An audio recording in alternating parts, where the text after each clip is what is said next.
Ladies and gentlemen, this is the main event. Fight fans worldwide, you've tuned into the #1 undisputed boxing podcast today. This is the Boxing Breakdown.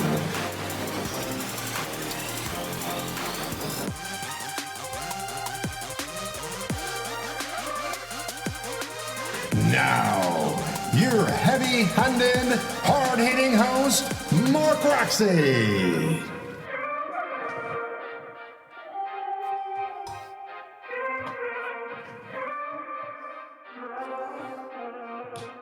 What's up, and welcome to another edition of the Boxing Breakdown. I am your host, Mark Roxey, and I am delighted to be with you. I hope you guys are having a great Sunday night. I am and did have an amazing time watching the Alexander Usyk versus Anthony Joshua fight. It was incredible. There were a lot of things to break down tonight. There are a lot of things to talk about. So without further ado, I would like to welcome into the studio my partner in crime, Mr. Harold Hunt. Harold, what's up? What's going on, man? It's good to see you. What's up, man? How you doing? I'm good, brother. I'm good. What's up? Oh, man. Hey, we got a lot to talk about, man. Each round was a whole other world. So I'm ready to talk about that. Yes. And before we get started, Harold, let's take a moment to just again thank our friends that are tuning in on YouTube. Thank you for being with us. Don't forget to take a moment and smash the like button right down there. Hit it. Select the notifications, and please leave your comments. If you're watching now and you want to participate, jump right on in. If you are listening to us on Apple Podcasts, Google Podcasts, Spotify, or anywhere you get your podcasts, thank you for being with us, and make sure you can take a moment and share that podcast with your friends. If they're interested in boxing, I know they're going to love being with Harold and I. We are delighted to come each week and share our knowledge and share our insights into the sport. And once again, here we go. So Harold, man, the fight was incredible. I mean, it really was a study in the art of boxing, what to do, and also, Harold, what not to do. So, what were your let's just talk about initial impressions. What was your initial impression of the fight? Initially, I thought Usyk knew what he was going to do, how he was going to do it. He just needed to see what his dance partner was going to bring to the table. He was prepared to counterpunch. He was prepared to move. And if he could, he would try to, finish the situation with a lot of heavy punches so the ref could step in. So he was prepared. I saw Joshua decide what kind of dance partner he was going to be. And it was just to come forward and take the punches and try to bully him in a sense. So it played out as everyone thought it would, the mindset of Joshua. We just had to see how he applied his new style to Usyk. So what did you think of that style, Harold? I mean, obviously, there was a succinct style deployed. Were you able to discern what it was he was doing? Well, he had two styles. The first style he used in the first fight didn't work. This second style, which was more aggressive, trying to cut off the ring, stand in the pocket to deliver your work, that didn't work either. So I didn't see a plan B. And the reason I don't see a plan B or plan C is because he's limited in what he can do in the ring as far as his skill set is concerned. He just can't do something else completely different and be successful. That's just not what his body type or his boxing acumen is at this time. So it was futile after the third round, in my opinion. Yeah, no, I mean, I think that's interesting what you said. I think there's a couple of things I want to start the podcast off with. And the first thing is, Harold, I did notice a big adjustment in Joshua's skill sets. Okay. In the first 3 rounds, personally, I felt that Joshua, he was up on his toes. He was moving in and out. He was using the jab effectively. And the other adjustment that I thought was really good is he was bending his knees and he was using his head movement. And I thought in the beginning, I was really encouraged to see that, because I thought, okay, if Joshua can hold this, if he can sustain this for 12 rounds, he's going to come out with a victory here, because he's now doing a little bit of what Alexander Usyk did to him in the first fight. And so as I'm watching it, I thought, okay, all right, this is good. This is good. Round 1, bing, bing, bing, the bell rings. He goes back. He comes back in round 2, same thing. Bing, bing, bing, the bell rings. It's still good. I thought he won the first 2 rounds solidly. And I think that there was an argument you could be made about the third round as well. After the third round is where I could see things really shift up. So I want to talk to you a little bit about the things that you saw after the third round, and then I'll share some things that I saw about what happened round 4 and on. Okay. After the third round, what he had been working on, he used it well. His mind was on point with that. All the things that you talked about, the bending of the knees and the moving head movement and behind the jab and in and out, all those things worked pretty well.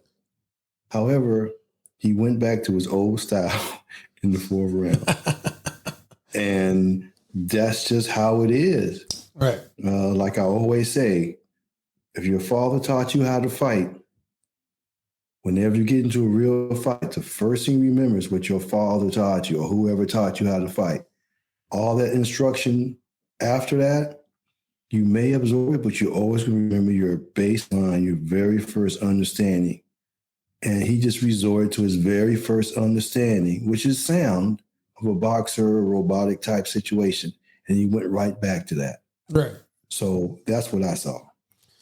Well, yeah, man, I thought that was interesting what you said. I thought that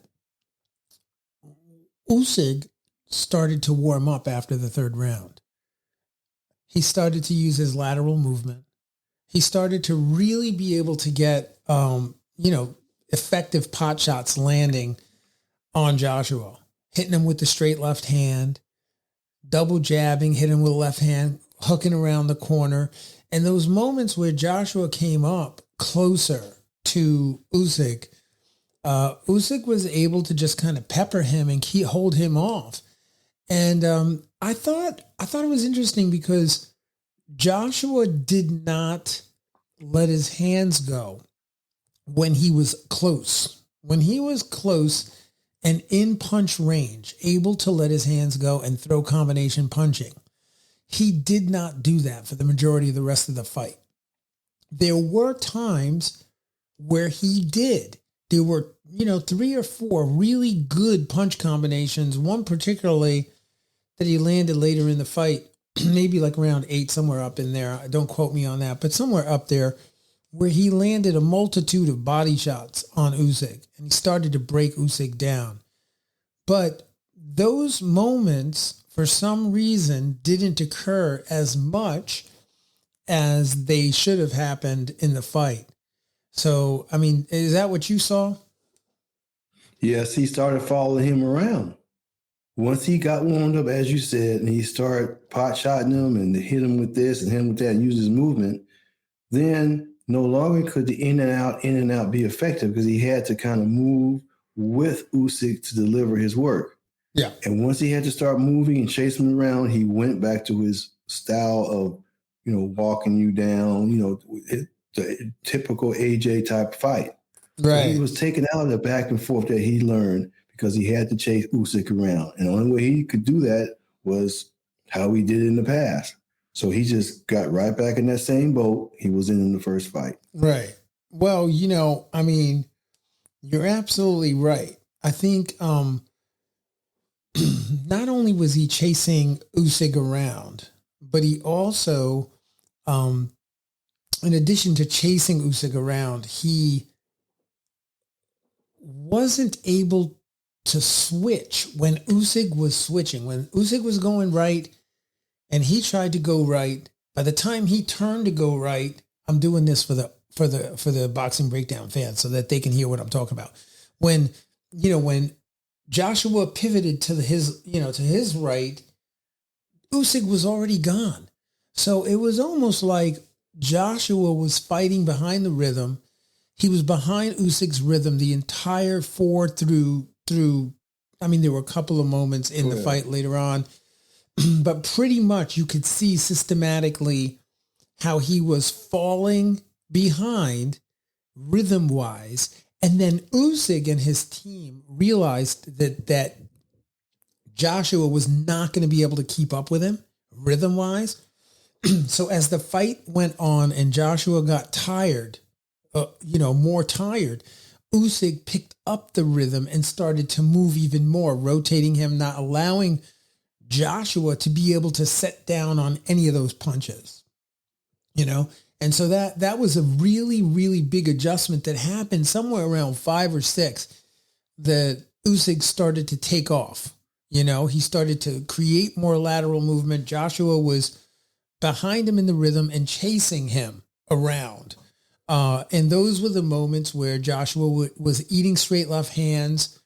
He was eating uppercuts. I mean, the left hand landed so many times on Joshua that I just started to worry a little bit about whether the smaller guy was going to be able to knock him out, And then later in the fight, I think what round was that? I think it was probably like round 8. Pretty sure it was around 8 where Joshua had an amazing round. He had an amazing round. He almost took out Usyk.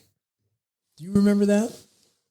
Yes, it was a last gasp type of thing. He had something similar to that. Like I think it was 11. Yeah. No, it was early. 11 he had a last gasp, but the 8th was his last gasp in that he actually was able to kind of use that discipline that he had been taught. That he wanted to use, kind of rough him up a little bit. Yeah. And Usyk was a little tired, so he couldn't move again. Yeah. And so, he kind of got winded somewhat and he kind of stayed stationary.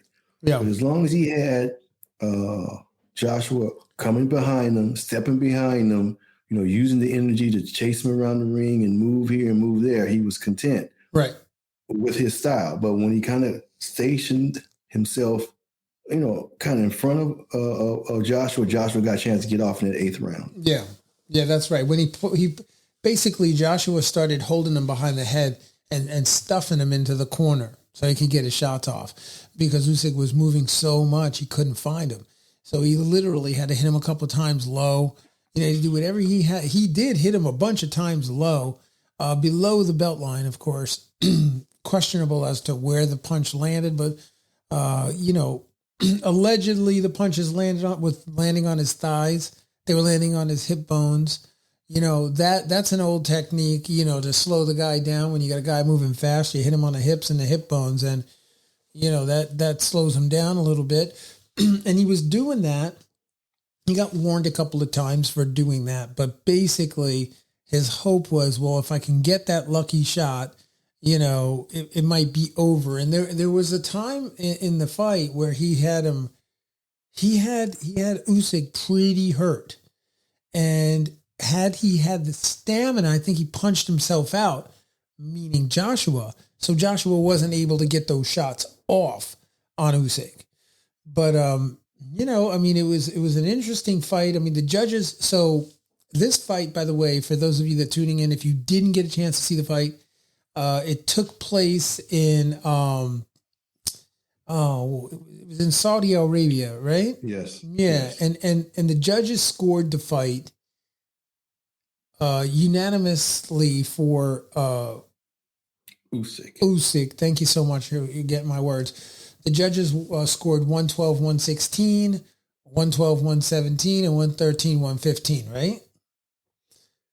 Yes. Yeah, and the fans scored that fight. The fans that scored it roughly 111, 117. So, I mean, I think there was an argument as to the effectiveness of Alexander Usyk's punches and whether those punches won the rounds in relationship to the punches that Joshua was landing. I think that's kind of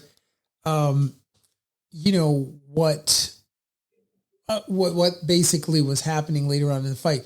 Let me correct those scores because those scores needed to be corrected of what I just said. Pardon me. Those scores were 113, 115 by Glenn Feldman, 116, 112 by Victor Fresco, and then 115 to 113 by Stephen Gray.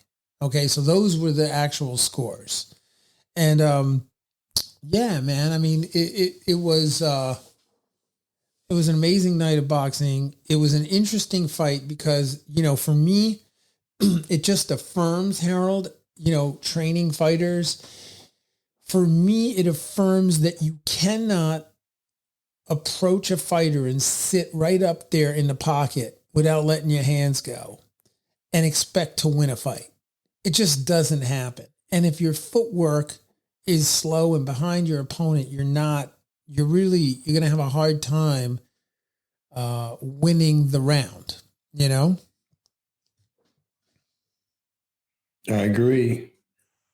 He just wasn't used to being in the pocket with him because his past experience showed that he could get hit with some stuff inside.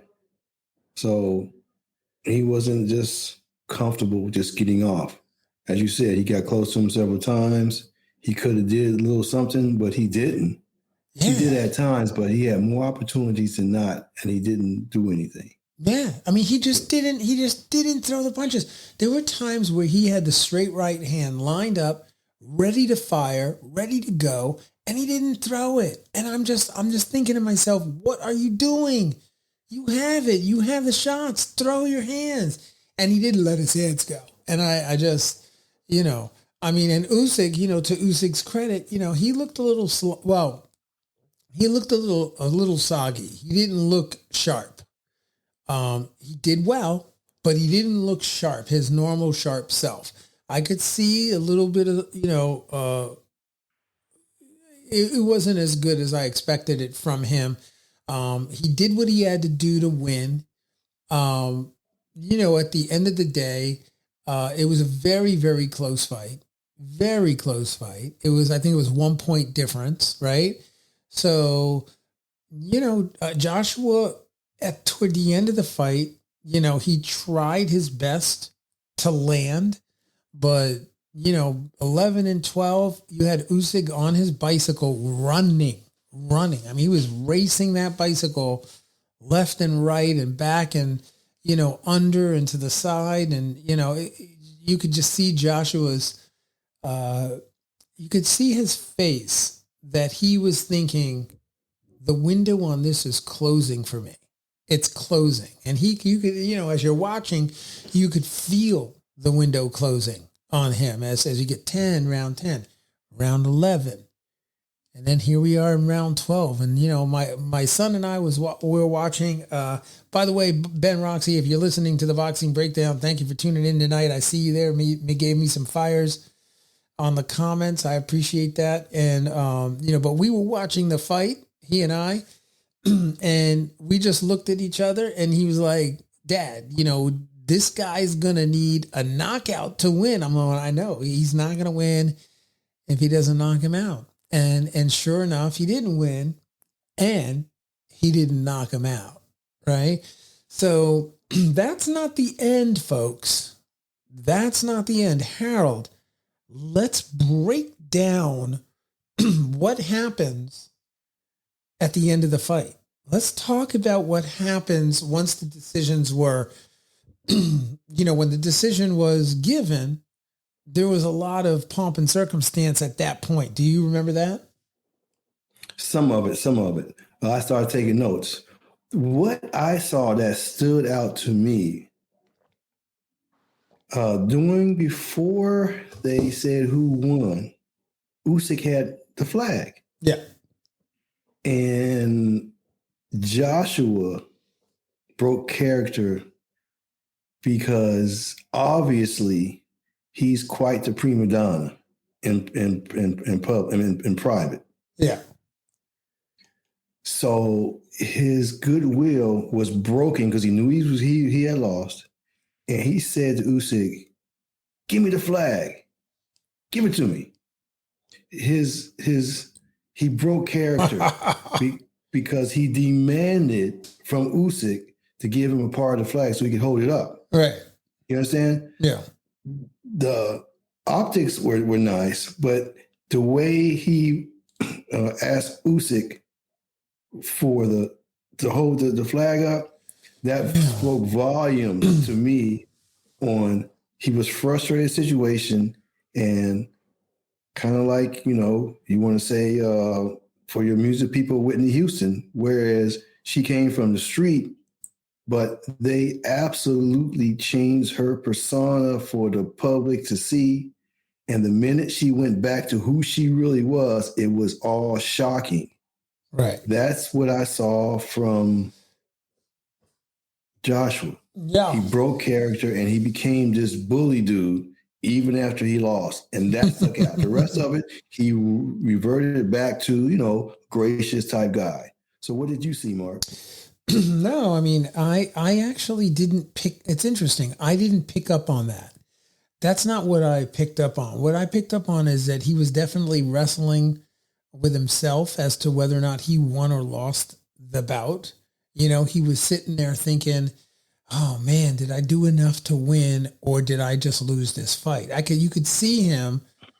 And I think at that point he kind of knew. He knew that he wasn't, that he didn't win it come round 12, which is why he really tried to track Usyk down, because he knew he was behind, and he knew he probably didn't win some of those close rounds. He gave up rounds like the last 15 seconds of the round. He gave up the round. He was winning the round. He took a couple of silly shots because he wasn't focused as to where he was in terms of, the time of the round. And he just gave up some silly shots that he didn't need to give up. But what I saw toward the end, Harold, was just I saw a defeated man, a man who didn't know how to deal with his emotions. And I understand what he was going through. I understand the magnitude of the loss. I understand that, he basically went into a full-fledged breakdown. It was a full-fledged breakdown after the judges' scores were announced. There wasn't much to say except meltdown, that's what I saw. I saw a total meltdown. And then Joshua literally had a tantrum, after Usyk was announced as the winner. As soon as that happened, he stormed out of the ring. He went all the way down, as if he was going to the locker rooms. He stopped, he turned around, and then he stormed back up into the ring. Right. And when he went into the ring, he threw out some foul words, and he just started going off on this rant. So I don't know. I just felt like it was a real, it made him appear as if he was not stable. You know what I mean? That to me is what I took. It's what I took from that moment. Well, he gave in the moment before they made the decision. Yeah. And he snapped at Usyk to give him part of the flag. He knew then he had lost. He knew it. Yeah. And he was just like, oh man, I lost this. Right. So let me keep up my optics. Right. So he went back to that, and then he, like you said, he went on out the ring, did, and he came back or whatever, because Harold, he just could not continue to keep that attitude, because he was just really frustrated by the situation. right. Now, I necessarily hasn't seen anyone come back into the ring, you know, and the TV production, TV production. Once you've cleared that set, you cleared that situation, you go into other things. But for the truck or whoever to go back, pick him up, bring him back in the ring, fire all the mics up and get all that, that was because he is who he is, and they're gonna go with that. Maybe somebody may get an Emmy for letting him go back in the ring. No. I mean, I think he gets a timeout, to be quite honest. I mean, he went into the ring, right? He took the stuff, he took the belts, and I think he threw the belts out of the ring, right? Yeah, he threw them out of the ring. Then Joshua went up to Usyk and he told him that, he'd not be strong, and questioned how he won the fight, that he didn't believe that that Usyk really won the fight. So belts got thrown out of the ring, signifying, oh, I deserve the win. I deserve this belt. I should have won. And how the heck did you win? That's kind of what I got. And that's what I was I was just a little dismayed by that, because I don't think it was in Joshua's, I don't think it's what he wanted to do. I think he just did it, Well, it's reminiscent of how Broner acts at times. If he has a loss or something like that, he's kind of demonstrative and delusional. Well, A lot of people feel the way he speaks, but that is a part of his stick. Whereas Joshua never had this type of attitude or propensity to be unreasonable emotionally in our face. Well, and he did that. Yeah, Harold. So that's what happened, and you can lose it. And the pundits are going to be trying to spin up what happened, why he say that, why he did this, and why he did that. I saw it. I saw the break when he grabbed the flag from Usyk. I saw the break. Right. When I saw that attitude and him snapping at him like that, I knew that he he had lost. Right. Well, he literally said to Usyk, as if he was bewildered by what happened. He said to Usyk, I don't understand. You're not strong. How did you beat me? He said that. So he was bewildered at the fact that, the smaller guy, Usyk, was able to beat him. And I thought the connection between Usyk and, his country and what his country's going through with, Mother Russia, fighting against Russia, the smaller country, and the odds that are against the country, and yet they continue to fight, was very similar. It was like eerily reminiscent of the war. And so when I looked at Usyk, I was like, man, this guy really had the eye of the tiger. He really had that look in his eyes, like, you will not deny me. I'm going to win this no matter what it takes. I'm going to win this. And that reverberated, right, around the world. I mean, people saw that, Harold. Yes, you saw the bully. Wonder why the smaller man was successful, and I guess that can be a microcosm with the war, because Usyk's situation is they're being bullied in a sense. I want to be very liberal with that, because this is not a political show, right? But that type of attitude was taken, and as you said, that galvanized him to win the fight no matter what. So right. We just have to see how the fallout goes. I mean, Joshua has said that he wants to move on and fight in December. Right. He wants to continue. Sometimes styles, you'll never be able to figure him out. Right. And that's how he's moving forward with it. Yeah, no, I think Usyk is just I don't think what is fact is that Alexander Usyk is a better boxer than Anthony Joshua. It's 2 times. He won 2 times, not once.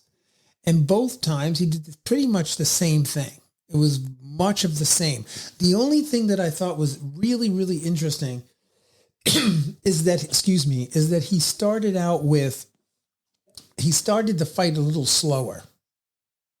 He really started out the fight slow. He got Joshua to feel a little comfortable.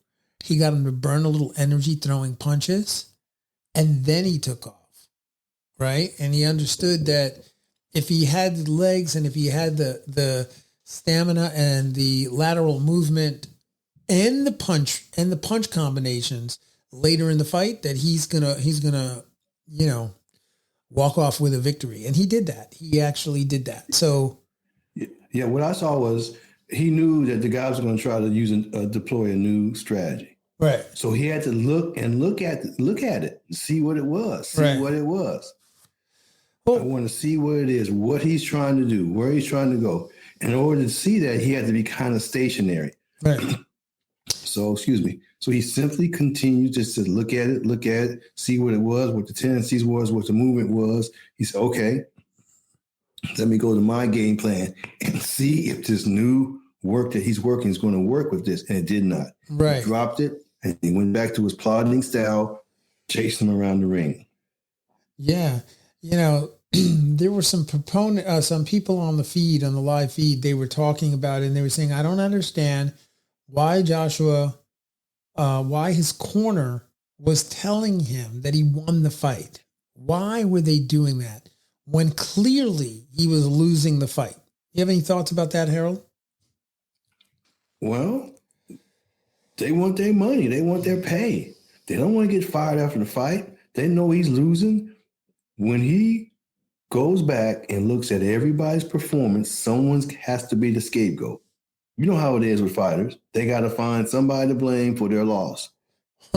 If you're one of his handlers, anybody works with him, if you said anything during the broadcast or at any time, even remotely siding with his loss or this or that or the other, you're going to get fired.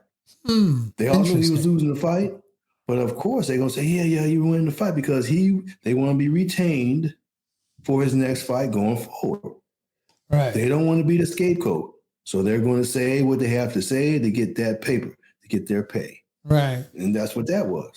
That's simple. There were a couple of other people there was one guy that on the feed that was saying, he was like, well, I have not looked at the official scorecards. He says, but I think that Joshua was up on the cards after the 8th round.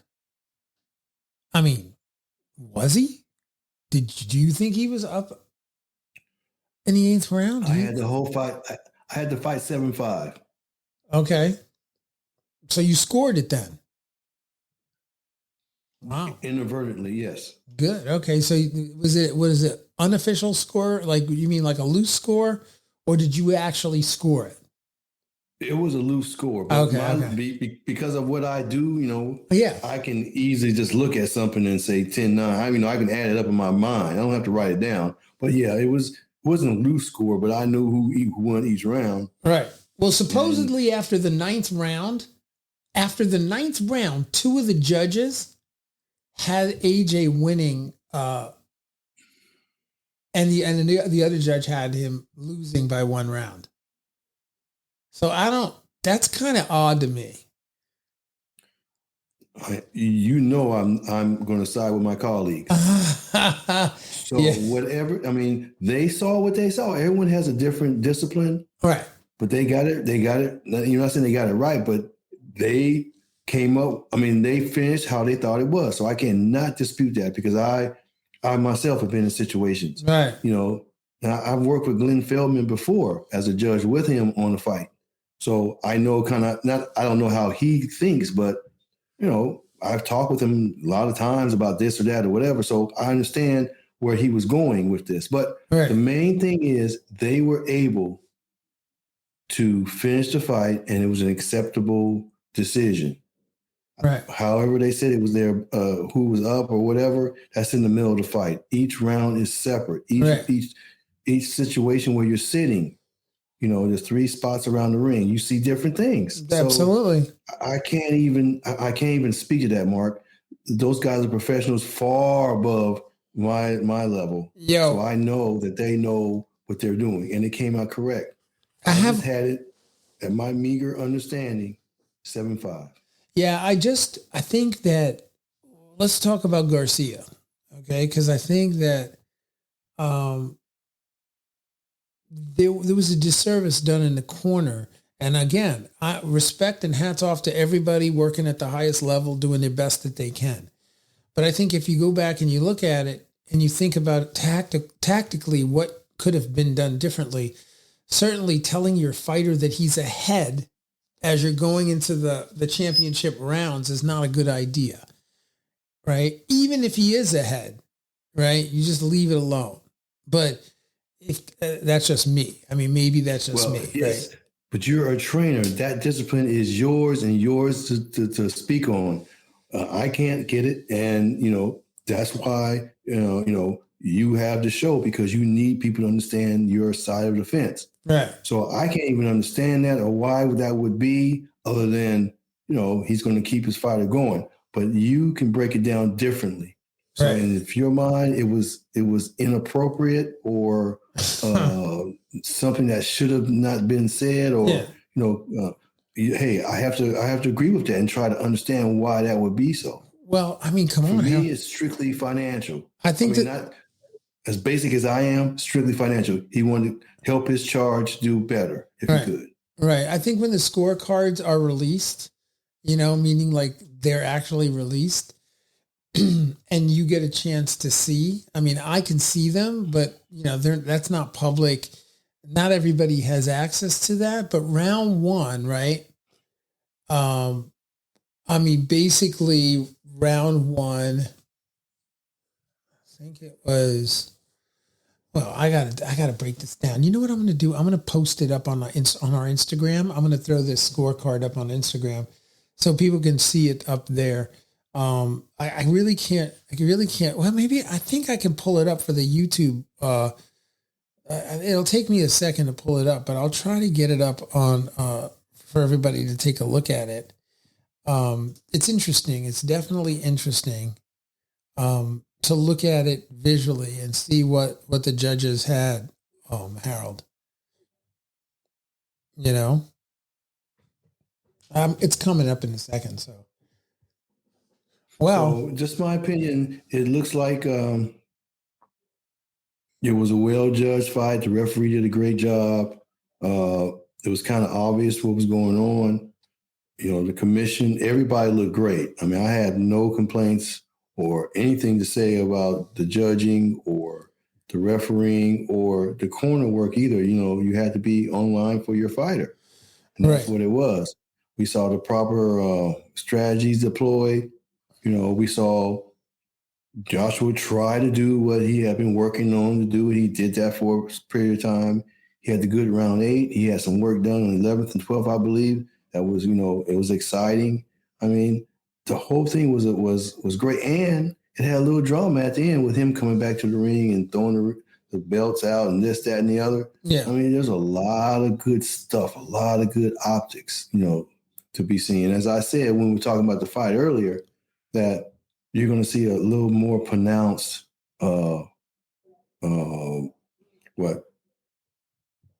counterpunching is what we saw. Yeah.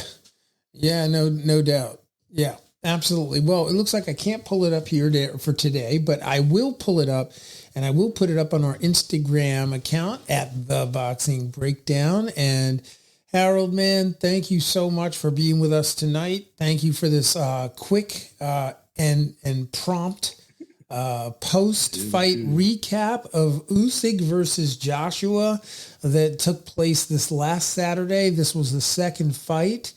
It's great, in years to come, you'll come back and listen to this and you'll get a little insight into how these fights went. It's like a little time capsule.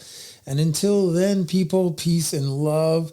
We will catch you on the next episode of the Boxing Breakdown. Peace out.